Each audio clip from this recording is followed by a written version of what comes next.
It is day 2 of the resumption of in-class learning in the country. KTN News continues to carry out a nationwide spot check on the reopening of schools.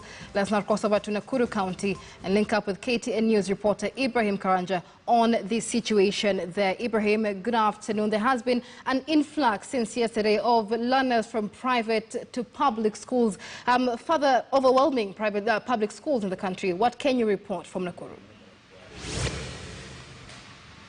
We have seen an influx of learners from private schools who are going to public schools. Of course, this owing to the fact that last year had actually an economic downtime for parents, and now they have to move their students to where they can afford. But be that as it may, there are private schools that actually decided to close immediately after the pandemic.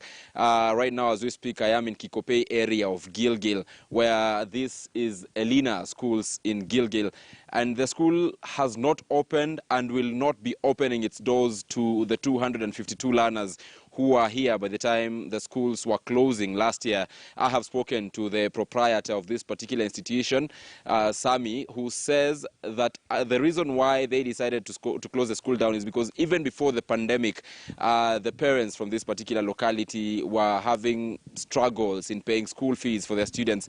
And the COVID-19 pandemic only worsened the situation, and thus they decided to close their doors. Of the 252 students here, 20 of them were registered candidates who are supposed to sit for their national exams, and Sami Kagiri says that the 20 will still sit for their exams because this facility is still registered as an examination center, and the 20 students were registered, so they will sit for their examinations. However, he says that moving forward, he intends to convert this particular institution into a tertiary institution because clearly there was no business before the COVID-19 pandemic, and the pandemic made it worse. The situation on the ground at this particular institution, look at the bus. Look at the bus. It has been grounded right now because of the downtime that some private schools are facing. Also, the school compound still does not have people aside from the caretakers and the security of our personnel who are, of course, keeping guard at the property here, but just shows the real situation of how things are. However, early I was in a different private school here in Gilgil, where they reported that, contrary to what we saw yesterday, there was actually an influx of new students who wanted to report. So, Michelle, this is the situation here, and we still maintain, in keeping the spot check in Nakuru and the South Rift region, to inform our viewers how day 2 and this particular resumption of physical learning is, Michelle.